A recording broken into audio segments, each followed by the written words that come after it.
Hi, welcome to iDream. Champions trophy సంబరాలు అయిపోయాయి. ఇప్పుడు మనందరికీ కావాల్సిన ఐపీఎల్ వచ్చేస్తుంది. ఐపీఎల్ అనగానే మనందరికీ గుర్తొచ్చేది ఎస్ఆర్హెచ్ టీం. మన హైదరాబాద్ టీం ఎలా ఉంది, మన టీంలో బలమేంటి, బలహీనత ఏమైనా ఉందా, ఇలాంటి అన్ని విషయాలు తెలుసుకోవడానికి మనతో పాటు చాణక్య ఉన్నారు. చాణక్యని అడిగి మరిన్ని విషయాలు తెలుసుకుందాం. హాయ్ చాణక్య.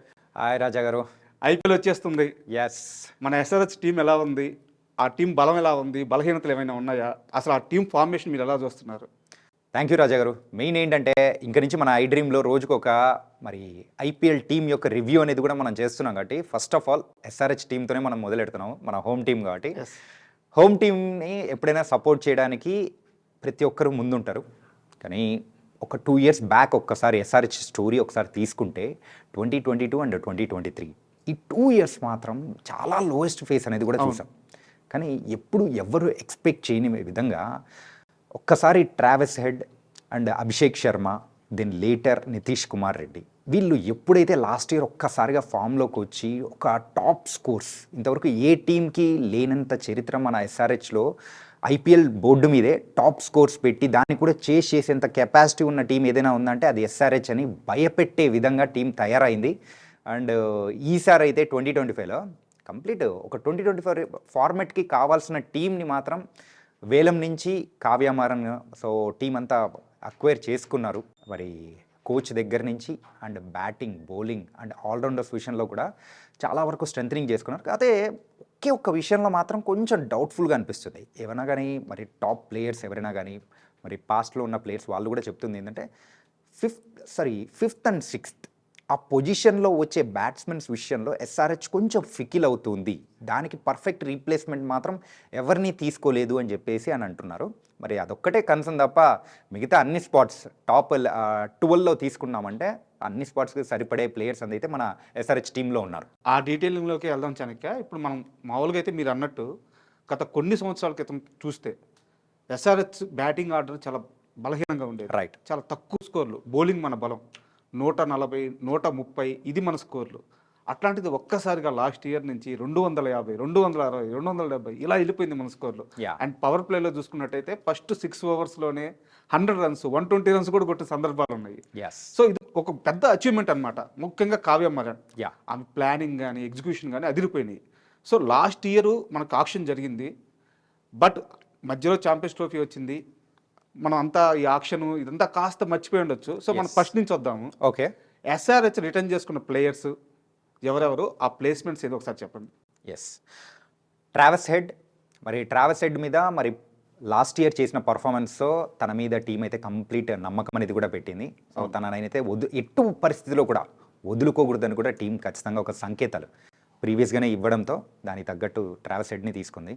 అండ్ తర్వాత ప్యాట్ కమిన్స్, కెప్టెన్ విషయంలో తను చేసినంత అంటే సపోర్ట్ ఎస్ఆర్హెచ్కి ఎవ్వరూ ఇవ్వలేదు.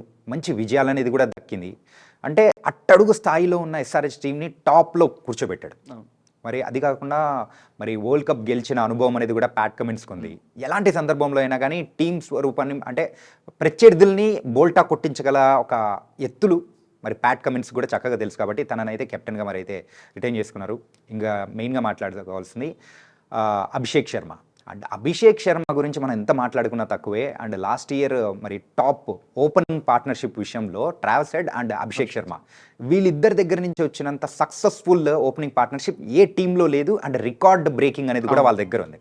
అంటే ప్రత్యర్థులు ఎవరైనా కానీ బౌలింగ్ వీళ్ళకి వేయాలంటే అరే బౌండరీ బయటకు వెళ్ళిపోతుంది, ఏ బాల్స్ వేసినా కానీ ఎట్ట వేసినా కానీ కొడతారు అని చెప్పేసి డిసైడ్ అయిపోయేంత మైండ్ సెట్కి తీసుకొని వచ్చేసారు. మెయిన్గా వీళ్ళ ముగ్గురిని తీసుకున్నారు.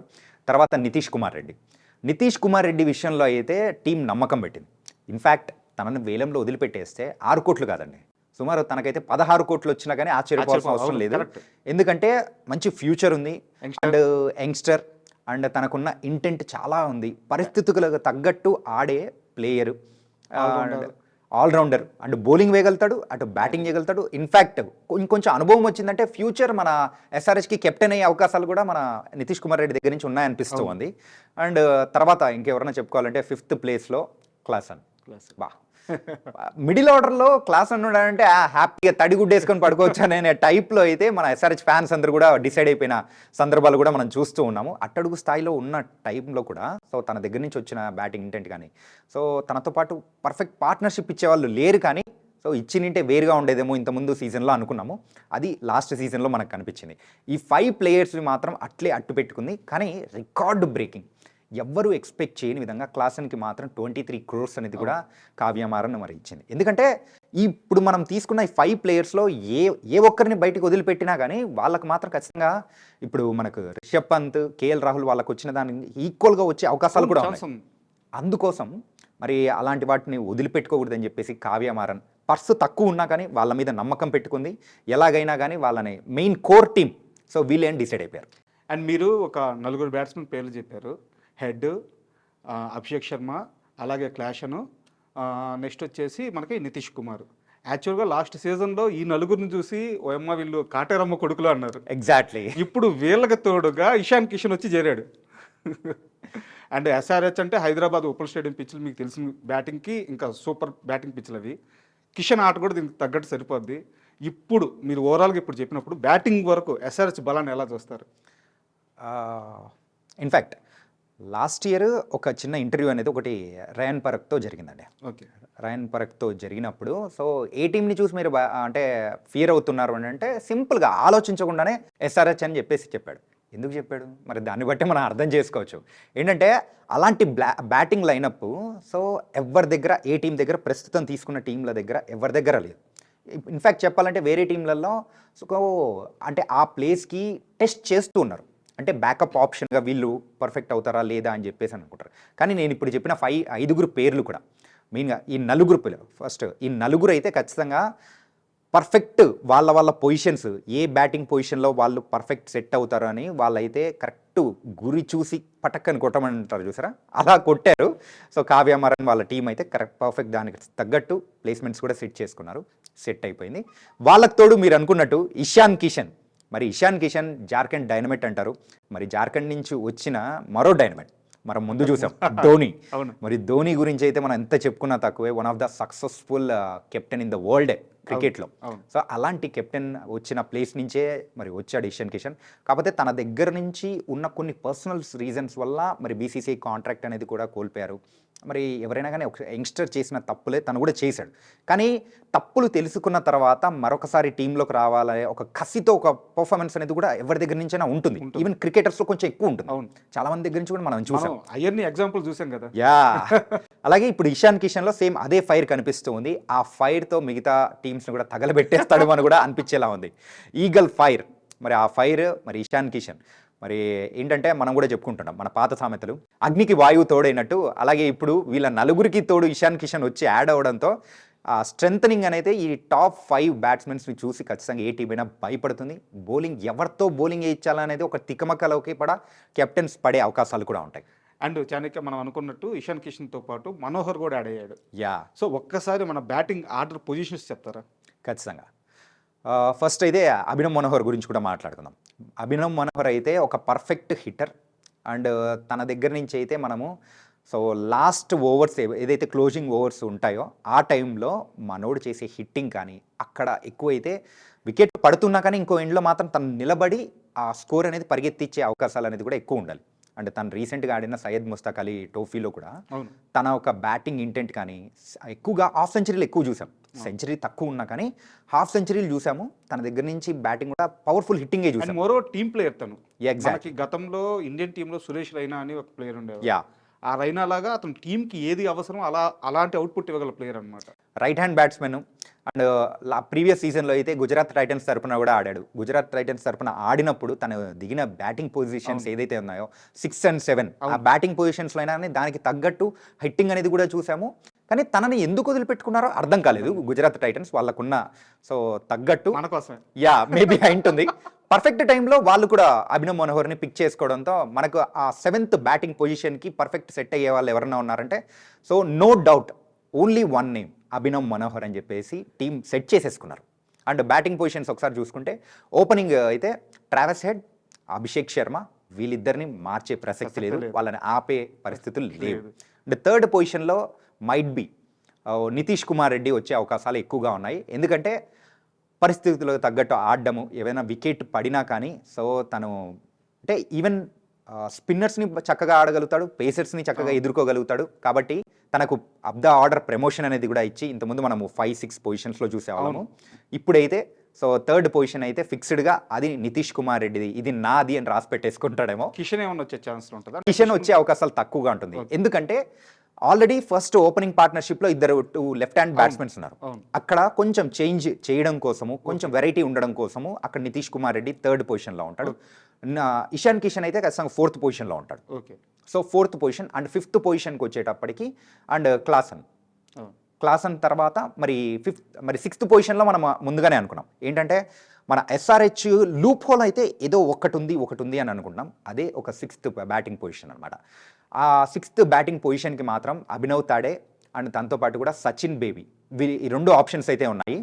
అండ్ వీళ్ళిద్దరు ప్రీవియస్గా ఆడిన మ్యాచెస్ అనేది కూడా ఒక్కసారి గమనిస్తే ఎక్కువగా అనుభవం ఉండేది Sachin Baby. He's an 36 years old and కేరళకి చెందిన బ్యాట్స్మెన్. తనైతే ఆడగలుగుతాడనే ఒక నమ్మకం, అంటే ప్రీవియస్గా ఎస్ఆర్హెచ్ టీంకి ఆడాడు కాబట్టి సో తనని ట్రై చేసే అవకాశాలు కూడా ఉండొచ్చు. తనతో పాటు కూడా అభినవ్ తాడేని కూడా మరి ఆడించే అవకాశాలు కూడా ఉన్నాయి. ఏంటంటే అక్కడ ఉన్న పిచ్కి అనుకూలానికి తగ్గట్టు అక్కడ వాళ్ళిద్దరిలో ఎవరో ఒకరిని పిక్ చేసుకుంటారు. సెవెంత్ పొజిషన్కి వచ్చేటప్పటికి మనం అనుకున్నాము ఇందాకే హిట్టర్ అభినవ్ మనోహర్ సెవెంత్ పొజిషన్కి వస్తాడు. దెన్ లేటర్ 8th పొజిషన్లో మరి ప్యాట్ కమిన్స్ వస్తాడు. అండ్ ప్యాట్ కమిన్స్ తర్వాత మిగతా వాళ్ళు ఉంటారు. మిగతా వాళ్ళ గురించి ఇప్పుడు నేను మాట్లాడతాను. ఎగ్జాక్ట్లీ. అండ్ ఇప్పుడు దాకా మనం ఒక బ్యాటింగ్ ఆర్డర్ చూసాము. అండ్ బ్యాటింగ్ ఆర్డర్లో మనకి మనోహర్ కానీ లేకుంటే కిషన్ కానీ కొత్తగా బై చేసిన వాళ్ళ పేర్లు వచ్చేసినాయి అనమాట. అండ్ బౌలింగ్ విషయానికి వస్తే ఫస్ట్ మనం బౌలింగ్ డిపార్ట్మెంట్కి వెళ్ళే ముందు మనకి ఆక్షన్లో కొన్న బౌలర్స్ గురించి మాట్లాడుకుందాం. ఖచ్చితంగా మనకి అద్భుతంగా డైనమిక్ ఒక బౌలర్ దొరికాడు, షమి. ఎగ్జాక్ట్లీ. అండ్ ఈ ఛాంపియన్స్ ట్రోఫీలో షమి ఎంత ఫామ్లో ఉన్నారో చూసాము. అలాగే షమితో పాటు ఇంకో బౌలర్ జంపర్ని తీసుకున్నారు. మన బౌలింగ్ ఆర్డర్ ఎలా ఉంది? బౌలింగ్ ఆర్డర్ ఫస్ట్ మనం అయితే పేసర్స్ గురించి మాట్లాడుకుందాం. బాగుంది. మెయిన్గా షమి గురించి మాట్లాడుకోవాలి. షమి ఎంత సక్సెస్ఫుల్ బౌలరో మనం ప్రత్యేకంగా చెప్పుకోవాల్సిన అవసరం లేదు. అండ్ ఈవెన్ మహమ్మద్ షమి కోసము అక్కడ అవతలున్న టీమ్స్ చాలామంది కూడా వేలంపాట్లో పోటీ పడ్డారు. సో కేకేఆర్ కానీ అండ్ దాంతోపాటు లక్నో వీళ్ళందరూ కూడా పోటీ పడ్డారు. అయినా కానీ అక్కడ లాస్ట్ 10 crores ఇస్ ఫైనల్ అని చెప్పేసి ఒక్కసారిగా ఎస్ఆర్హెచ్ బోర్డు ఎత్తేటప్పటికి కావ్యమారన్ అక్కడ ఎవరి దగ్గర నుంచి ఆన్సర్ రాలేదు. అంటే అక్కడ ఎందుకు మిగతా వాళ్ళు పోటీ పడలేకపోయారంటే ఒక సక్సెస్ఫుల్ బౌలర్ గురించి మహమ్మద్ షమి యొక్క ఫిట్నెస్ విషయంలో అందరికీ ఒక కన్సర్న్ అనేది కూడా ఉంది. అంటే ఫిట్గా ఉంటాడా లేదా, కంప్లీట్గా సీజన్ మొత్తానికి అంటే ఈ 14 మ్యాచెస్కి కంప్లీట్గా తను అందుబాటులో ఉంటాడా లేదా అనేది ఒక క్వశ్చన్ మార్క్ అనేది రైజ్ అవుతుంది. ఇన్ఫ్యాక్ట్ మనము ఛాంపియన్స్ ట్రోఫీ ముందు కూడా మనం చూసాం. షమి ఒక కన్సర్న్స్ అనేది కూడా మనం చూసాము. ఇంజురీ కన్సర్న్స్ అనేది కూడా తను వస్తాడా రాడా అనేది ఒక డైలమోలో కూడా ఉండింది. కానీ దానికంటే ముందు తనైతే మ్యాచెస్ అనేది కూడా ఆడాడు. సో డొమెస్టిక్ లెవెల్లో మన దగ్గర ఆడాడు. సో మంచి పర్ఫార్మెన్స్ చూపించినా కానీ అక్కడ రన్అప్ విషయంలో మాత్రం ఆ రన్నింగ్ విషయంలో ఎక్కడో కొంచెం తడబాటు కనిపిస్తుంది. ఇంతకుముందు ఉన్నంత వేగం కనిపించలేదు అని ఒక క్వశ్చన్ మార్క్స్ అనేది కూడా వచ్చాయి. అందుకోసం వేరే వాళ్ళు అంతగా పోటీ పడలేదు. అండ్ ఈ మొహమ్మద్ షమీని తీసుకున్నప్పుడు కూడా చాలా టీమ్స్ ఎస్ఆర్హెచ్ మీద ఒక రకంగా అనుకుంటాయి, ఒక ఇంజురీ ప్లేయర్ మీద పెట్టారేంటి అని చెప్పేసి కూడా అనుకో. కాకపోతే షమి యొక్క పర్ఫార్మెన్స్ గురించి తెలుసు. ఒక్కసారి తనైతే లయన్ దక్కున్నాడంటే ఎలాంటి పవర్ఫుల్ బౌలరా తెలుసు. మరి అక్కడ బ్యాటింగ్ విషయంలో అందరూ కూడా ఒక ఫైర్లా ఉన్నప్పుడు బౌలింగ్ విషయాన్ని కూడా స్ట్రెంథనింగ్ చేసుకుంటారు. అవును, అలాంటి స్ట్రెంథనింగ్ చేయడంలో మన దగ్గరున్న భువనేశ్వర్ని మనం వదిలిపెట్టుకున్నాం. సో దానికి పర్ఫెక్ట్ రీప్లేస్మెంట్ కావాలని బోర్డు మీద ఖచ్చితంగా ఒక ప్రెషర్ అనేది కూడా ఉంటుంది ఈ కావ్యమారన్ వాళ్ళ మీద. అలాంటి ప్రెషర్ ఉన్నప్పుడు వాళ్ళకు పర్ఫెక్ట్ టైంలో దొరికాడు Mohammed Shami best option, perfect option. అలాగే ఇంకో bowler Adam Zampa. Exactly. Spinner, leg spinner తీసుకున్నాం. ఆడమ్ జంపా వచ్చేసి వరల్డ్ క్లాస్ స్పిన్నర్ అనమాట. ఇండియా పిచ్చులకి అతని బౌలింగ్ పర్ఫెక్ట్గా సరిపోద్ది. సో జంపాకి ప్లేయింగ్ లెవెల్లో ఛాన్స్ ఉండొచ్చా? ఖచ్చితంగా ఉండొచ్చండి. ఎందుకంటే అక్కడ మనకు 4 ఫారెన్ ప్లేయర్స్ని మనం తీసుకోవాలి. సో అందులో 3 టాప్ ఆర్డర్లో వచ్చేస్తారు. అంటే ఒకరు వచ్చి ప్యాట్ కమిన్స్, ఇంకొకరు వచ్చి హెడ్ క్లాసన్. కాకపోతే ఇంకొక బౌలింగ్ ఆప్షన్కి మాత్రం ఖచ్చితంగా ఆడమ్ జాంపాని ఫిట్ చేసే అవకాశాలు ఎక్కువగా ఉన్నాయి. ఎందుకంటే అక్కడ మనకు కేవలం బౌలింగ్లో పేస్తో పాటు స్పిన్ డిపార్ట్మెంట్ని కూడా స్ట్రాంగ్ చేయాలి. అలాంటి స్ట్రాంగ్ చేయాలి కాబట్టి పేస్ బౌలింగ్ డిపార్ట్మెంట్లో మహమ్మద్ షమి మీద ఎంత భుజాల మీద వేస్తారో అలాగే ఇక్కడ స్పిన్ బౌలింగ్ డిపార్ట్మెంట్లో మెయిన్గా మన వాళ్ళు ట్రస్ట్ చేసేది ఆడమ్ జాంపా పైన. ఎందుకంటే ఒక ఎక్స్పీరియన్స్ ఉంది అండ్ ట్రాక్కి తగ్గట్టు వికెట్లు ఎలా తీయాలో తెలిసిన ఒక మెచ్యూర్డ్ బౌలర్. తన దగ్గర తన ట్రాక్ రికార్డ్ చూసాము, వికెట్స్ చూసాము. ఇండియన్ పిచెస్ మీద ఎక్కువగా మనము ఆడేది స్పిన్ పిచెస్ మీద. మన చూసాం చెన్నై పిచెస్ మీద కానీ, కొన్ని పూణే పిచెస్ మీద కానీ, ఢిల్లీ కానీ ఇలాంటి పిచెస్ మీద తను ఎఫెక్టివ్గా కనిపిస్తాడు. కాబట్టి తనైతే ఒక ఇంపాక్ట్ ప్లేయర్గా, ఇంపాక్ట్ సబ్ ప్లేయర్గా తీసుకునే అవకాశాలు మాత్రం ఉండే అవకాశాలు ఉంటుంది. అండ్ అలా కేవలం బౌలింగ్ విషయంలోనే కాదు, బ్యాటింగ్ విషయానికి వచ్చేటప్పటికి తన దగ్గరికి బ్యాటింగ్ వచ్చినప్పుడు కూడా సో బ్యాట్తో కొంచెం అటో ఇటో చేసి ఒక 10 రన్స్ అయినా రాబట్టగల కెపాసిటీ ఉన్న ఒక bowling batsmen.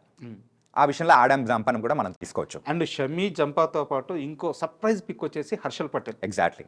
And Harshal Patel వచ్చేసి కొంచెం ఎక్కువ రన్స్ ఇస్తారు కానీ ఎప్పుడు కూడా పర్పుల్ క్యాప్ లిస్ట్లో తను ఎప్పుడు కాంపిటేటరే. లాస్ట్ ఇయర్స్లో ఒక 2 times ఏదో అతను పర్పుల్ క్యాప్ విన్నర్ అని అనుకుంటాను, సబ్జెక్ట్ టు కరెక్షన్. సో అలాంటి హర్షల్ పటేల్ పిక్ చేసుకున్నప్పుడు మనకు ఒక అడిషనల్ లాభం ఉంటుంది అనమాట. అదేంటంటే సీజన్ సగం అయిపోయిన తర్వాత పిచ్లన్నీ స్లో అయిపోతాయి. హర్షల్ పటేల్ నుంచి స్లో బాల్స్ అద్భుతంగా వేస్తాడు అనమాట. సో దానికోసం పిక్ చేసుకున్నారా? హర్షల్ పటేల్ ఎకనామికల్గా కొంచెం ఎక్కువైనా సరే వికెట్ టేకర్ అని తీసుకున్నారా? మెయిన్గా Harshal Patel purple cap holder, మీరు అన్నట్టు 2 times పర్పుల్ క్యాప్ హోల్డర్. ఆ పిచెస్ సెకండ్ హాఫ్లో తను ఉన్నంత ఎఫెక్టివ్గా వేరే వాళ్ళు తక్కువ ఉంటారు. ఎందుకంటే మీరు అన్నట్టు ఆ స్లోవర్ డెలివరీస్ వేయడం కానీ, అంటే మెయిన్గా ఫింగర్స్ని రోల్ చేసే విషయంలో కానీ, సో ఇలాంటి విషయంలో ఎక్కువ ఎఫెక్టివ్గా హర్షల్ పటేల్ ఉంటాడు. మన లాస్ట్ ఫైనల్ డెత్ ఓవర్స్ విషయానికి వచ్చేటప్పటికి మనం ఏం చేస్తూ ఉంటారు, బౌలర్స్ అనే వాళ్ళలో ఉన్న కొంచెం పట్టు అనేది తగ్గిపోతుంది. కానీ అప్పుడు టెక్నిక్ యూస్ చేయాలి. ఒకవేళ సన్ అంటే మనము ఫస్ట్ 3:30 మ్యాచ్ ఆడుతున్నప్పుడు అక్కడైతే కొంచెం హ్యూమిడిటీ అనేది కూడా ఉంటుంది, కొంచెం డ్రైన్ అయిపోయే అవకాశాలు ఉంటుంది. అలాంటి సందర్భంలో బౌలర్స్ ఎవరైనా కానీ ఆ స్పీడామీటర్ని తగ్గించుకుంటూ వస్తూ ఉంటారు. ఆ ఫింగర్స్ రోల్ చేసి స్లో డెలివరీస్ వేయాలని చూస్తుంటారు. లాస్ట్ ప్రీవియస్ సీజన్స్గా ఒకసారి గమనిస్తే స్లోవర్ డెలివరీస్తో వచ్చే వికెట్స్ అనే శాతం పెరిగింది. అలాంటి టైంలో ఖచ్చితంగా హర్షల్ పటేల్ ఎఫెక్టివ్ అయ్యే అవకాశాలు కూడా ఉన్నాయి. అందుకోసం మరి కావ్యమారన్ వాళ్ళు కూడా సో ఆ పొజిషన్లో ఏ బౌలర్ మనకు ఎఫెక్టివ్గా ఉంటారు అని అనుకుంటే ఆ టైంలో కనిపించింది హర్షల్ పటేల్. మన దుబాయ్ పిచెస్లో ఆడినప్పుడు తను తీసుకున్న వికెట్స్ ఇంతవరకు ఎవ్వరూ తీసుకోలేదు. కాబట్టి ఇంతకుముందు మన ఇండియన్ టీం అంటే ఇండియన్ పిచెస్ మీద ఆడుతున్నప్పుడు కూడా తను స్లో డెలివరీస్ కానీ సో చాలా ఎఫెక్టివ్గా పనిచేశారు. ప్రీవియస్గా మన ఇండియన్ టీంలో అడుగు పెట్టినప్పుడు కూడా కొంచెం తనకు తగ్గట్టు వికెట్స్ అనేది కూడా తీసాడు. ఆ ఎఫెక్టివ్నెస్ అనేది కూడా టీంలో తనకు తగ్గేలా చేశాడు. కాబట్టి తనని తీసుకుంటే బాగుంటుంది అనే విషయంలో హర్షల్ పటేల్ని కూడా తీసుకున్నారు. అండ్ ఇప్పటిదాకా మనం బౌలింగ్ డిపార్ట్మెంట్కి వచ్చేసి కమిన్స్ గురించి మాట్లాడుకున్నాం, షమీ గురించి మాట్లాడుకున్నాం, హర్షల్ పటేల్ గురించి మాట్లాడుకున్నాం, జంపా గురించి మాట్లాడుకున్నాం. వీళ్ళు కాకుండా మనకి ఎక్స్ట్రాగా రాహుల్ చాహర్ ఉన్నారు, ఇంకో స్పిన్నర్. లాస్ట్ టైం చెన్నైకి బాగా బౌలింగ్ చేసిన సమర్జిత్ సింగ్ ఉన్నాడు.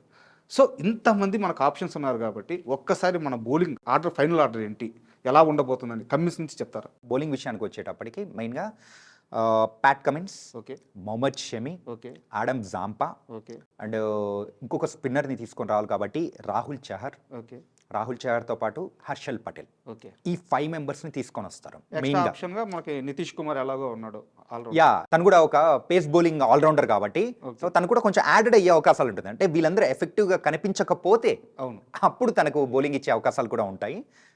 తన దగ్గర నుంచి కంప్లీట్ సేవలు మరి నిరూపించుకోవాలని SRH టీం అయితే డిసైడ్ అయిపోయారు. అండ్ చాలా ఇప్పుడు దాకా మనం బ్యాటింగ్ వైజు, బౌలింగ్ వైజు వేరువేరుగా మాట్లాడుకున్నాము. ఇప్పుడు కంప్లీట్ ప్లేయింగ్ 11 ఎలా ఉండబోతుంది? ఒక్కసారి ప్లేయింగ్ 11 ఒకసారి మనం చూస్తే ట్రావిస్ హెడ్, దాంతోపాటు కూడా అభిషేక్ శర్మ, వీళ్ళిద్దరు ఓపెనింగ్ చేస్తారు. అండ్ 3rd పొజిషన్లో అయితే నితీష్ కుమార్ రెడ్డి, అండ్ 4th పొజిషన్లో ఇషాన్ కిషన్. సో ఇషాన్ కిషన్ తర్వాత క్లాసన్ వస్తారు. క్లాసన్ తర్వాత మరైతే 6th బ్యాటింగ్ పొజిషన్లో అయితే అభినవ్ తాడే ఆర్ సచిన్ బేబీ. వీళ్ళిద్దరిలో అక్కడ పిచ్కి తగ్గట్టు ఆ రోజు వాళ్ళ ఉన్న ఇంటెంట్ని తగ్గట్టు మరి వాళ్ళిద్దరిలో ఎవరో కొన్ని పిక్ చేసుకుంటారు. అండ్ 7th పొజిషన్లో అయితే ఫినిషర్గా మనకు ఒకరు కావాలి, పర్ఫెక్ట్ ఫినిషర్ అంటే అభినవ్ మనోహర్ అనే వాళ్ళు మనకు పర్ఫెక్ట్ డిసైడ్ అయిపోతున్నారు.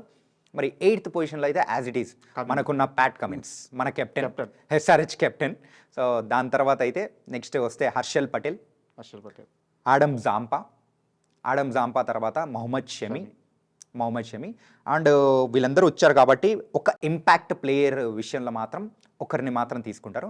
మైట్ బీ తీసుకుంటే ఇంపాక్ట్ ప్లేయర్గా అయితే యాడమ్ జంపాకి తోడుగా రాహుల్ చహర్ని ఇంపాక్ట్ ప్లేయర్గా పెట్టుకునే అవకాశాలు ఉంటుంది. ఎందుకంటే అక్కడ ఇద్దరు స్పిన్నర్స్, క్వాలిటీ స్పిన్నర్స్ని పెట్టుకుంటే ఆ పరిస్థితి అంటే పరిస్థితులు మార్చొచ్చు.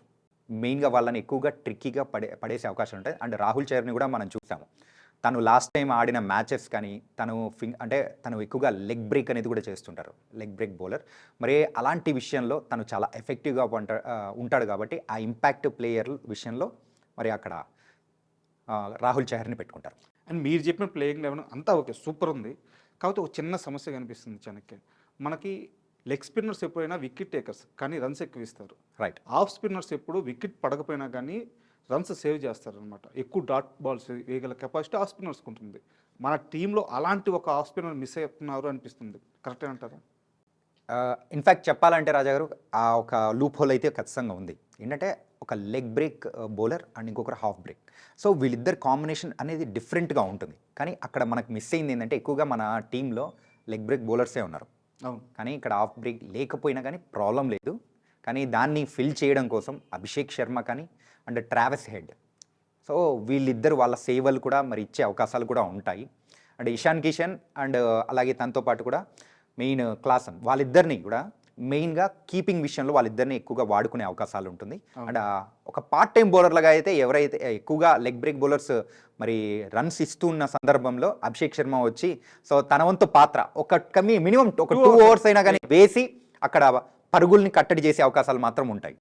అండ్ ఇది పక్కన పెట్టేస్తే లాస్ట్ సీజన్ కన్నా ఇప్పుడు ఈ సీజన్ మన టీం చాలా బాగుంది, SRH team. Exactly. But last సీజన్లోనే మనం ఫైనల్ దాకా వెళ్ళాం కలకత్తా మీద. ఆ రోజు బ్యాట్ టైం అయ్యి తక్కువ స్కోర్కి ఆల్అౌట్ అయిపోయాం. ఆ రోజు కప్పు చేజారింది. ఇప్పుడు టీం చాలా బాగుంది, అన్నీ పర్ఫెక్ట్గా కుదిరినాయి. ఈసారి ఐపీఎల్లో మనకి ఎలాంటి విన్నింగ్ ఛాన్స్ ఉంటుంది అంటారు? విన్నింగ్ ఛాన్స్ అనేది కూడా చాలా ఎక్కువ ఉంది. టేబుల్ పొజిషన్ కూడా, టేబుల్ పొజిషన్ దాని గురించి కూడా మాట్లాడుకుందాం. కాకపోతే ఇంకొక విషయం కూడా మాట్లాడుకోవాలి. మనము టాప్ ప్లేయింగ్ 11 గురించే మాట్లాడుకున్నాం. కాకపోతే కొన్ని మనం లోపల దాచిపెట్టిన బ్రహ్మాస్త్రాలు అనేది కూడా ఉన్నాయి. ఓకే. ఈవెన్ ఆల్రౌండర్స్ విషయంలో కమిందు మెండీస్ కానీ మరి కార్స్ ఉన్నారు. అవును. కార్స్ని అంటే తన ఒక ఇంజురీ కన్సర్న్ ఉందని చెప్పేసి తన ప్లేస్లో సౌత్ ఆఫ్రికన్ ఆల్రౌండర్ అయిన మోల్డర్ని తీసుకొని వచ్చారు. సో వాళ్ళిద్దరు అండ్ ఇంకొక విషయం చెప్పుకోవాలంటే Ishan Malinga.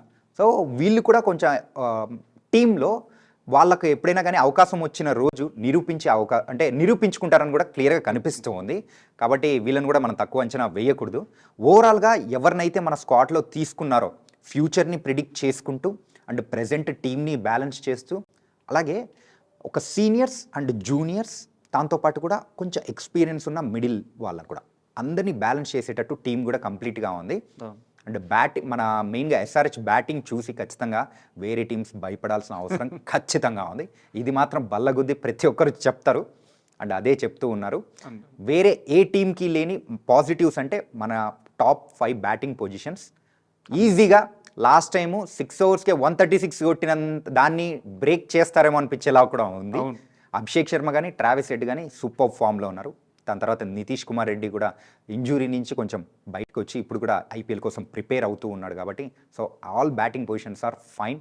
And bowling department వచ్చేటప్పటికి వాళ్ళ బాధ్యతలు కూడా నిర్వర్తించడానికి ఒక పక్క షమి కానీ, హర్షల్ పటేల్, ప్యాట్ కమిన్స్ లాంటి టాప్ బౌలర్స్ అనే వాళ్ళు కూడా ఉన్నారు. క్లాస్ బౌలర్స్ ఉన్నారు. ఆల్రౌండర్స్ విషయంలో కూడా మనకైతే డోకా లేదు. కొంచెం డౌన్ అయినట్టు కొంచెం అక్కడ మీటర్ తగ్గినట్టు అనిపించింది. అంటే బ్యాటింగ్లో మన హై రేస్ చూపిస్తూ ఉన్నాము, బౌలింగ్లో హై రేస్ చూపిస్తున్నాము, కానీ ఆల్రౌండర్స్ విషయంలో ఎక్కడో అన్నట్టు ఉంటుంది. దాన్ని కూడా సెట్ చేసేస్తారు మన వాళ్ళు ఒక్కసారి మ్యాచెస్ మొదలైన తర్వాత. అండ్ పొజిషన్ గురించి అడిగారు. ఖచ్చితంగా టాప్ 4లో ఉండే అవకాశాలు ఎక్కువగా ఉన్నాయి. ఎందుకు టాప్ 4 ఉన్నాయంటే ఫస్ట్ జరిగే 8 మ్యాచెస్ అనేది కూడా బ్యాటింగ్కి అనుకూలించే పిచ్చెస్ మీదే మన టీం ఆడబోతుంది. కాబట్టి మనకు బలమే బ్యాటింగ్. అలాంటి బ్యాటింగ్ పిచ్చెస్ మీదే ఆడుతుంది. కాబట్టి ఫస్ట్ 8 మ్యాచెస్ ఏదైతే ఉన్నాయో మన టీం పర్ఫెక్ట్గా టార్గెట్ చేసి కూడితే మరి ఫస్ట్ హాఫ్లోనే మనము 12 పాయింట్స్కో 14 పాయింట్స్కో వెళ్ళిపోయే అవకాశాలు మాత్రం పుష్కలంగా కనిపిస్తూ ఉన్నాయి. Super. And winning chances, cup winning chances అంటే ఒకవేళ టేబుల్లో మన టాప్లో ఉన్నా మనతో పాటు కొన్ని టీములు వస్తాయి. ఎవరు మనకి కాంపిటేటర్గా ఉన్నారు కప్పు కొట్టేటప్పుడు? ఇది కొంచెం చెప్పడం కొంచెం ట్రిక్కీ, ఎందుకంటే ప్రీవియస్ అయితే మనం ఒక అంచనా వస్తుంది, టీంలో ఎవరున్నారు, వీళ్ళకి కొట్టే ఛాన్సెస్ ఉన్నాయి, వీళ్ళల్లో ఈ ప్లేయర్స్ మనకు సెట్ అయ్యే వాళ్ళు ఉన్నారు, వీళ్ళకు గెలిపించే సత్తా ఉందన్నారు. కాకపోతే ఇప్పుడైతే టీం కాంపోజిషన్స్ మొత్తం మారిపోయాయి, ఫ్రెష్గా రాబోతూ ఉంది. ఫ్రెష్గా రాబోతున్న సందర్భంలో ఎవరు నాడిస్తారు ఏంటి అనే విషయంలో మాత్రం వాళ్ళకు ప్లాన్స్ అనేది కూడా కొత్త ప్లాన్స్ వేసుకుంటూ రావాలి. కానీ ఈ ప్లాన్స్ వేసుకోకుండానే పాత ప్లాన్స్ని పర్ఫెక్ట్గా ఎగ్జిక్యూట్ చేసుకోవచ్చు అనే విషయంలో అయితే కేవలం 2 టీమ్స్ మాత్రమే పర్ఫెక్ట్గా ఉన్నట్టు అనిపిస్తుంది. ఒకటైతే SRH, ఇంకోటి అయితే ఎంఐ. ఓకే. అండ్ CSK విషయంలో కూడా కొంచెం ఫికిల్ కనిపిస్తుంది. కాకపోతే ఈ 2 టీమ్స్ విషయంలో మాత్రం వాళ్ళ కోర్ టీంని అట్టి పెట్టుకున్నారు. అంటే మిగతా విషయంలో అయితే ఈ 2 టీంకి కొంచెం అడ్వాంటేజ్ అంటే కోర్ టీం ఉంది కాబట్టి సో దే కెన్ ముంబై నుంచి కాస్త మనకు కాంపిటీషన్ ఉండొచ్చు అంటారు. అలా అని చెప్పలేను రాజా గారు, ఎందుకంటే మన team batting, bowling and allrounders విషయంలో కూడా సో మిగతా వాళ్ళతో కంపేర్ చేసుకుంటే కప్ కొట్టే సత్తా ఎక్కువగానే ఉంది. And in fact last time miss అయిందేమో కానీ ఈసారి మిస్ అవ్వదు గురి, మిస్ అయ్యేదేలే లే. SRH మాత్రం తొడగొట్టి చెప్తారు, ఈగల్ ఫైర్ మాత్రం ఫైర్ చూపించబోతున్నారు. ఓకే చాణక్య, మీరు చెప్పినట్టు SRH కానీ కప్పు కొడితే ఇంక అంతకంటే కావాల్సిందే ఉంది. ఎగ్జాక్ట్లీ. అండ్ ఇంకో ఎపిసోడ్లో మనం ఇంకో వీడియోలో ఇంకో టీం CSK టీం గురించి మాట్లాడుకొని దాని అనాలిసిస్ చేద్దాం. Thank you.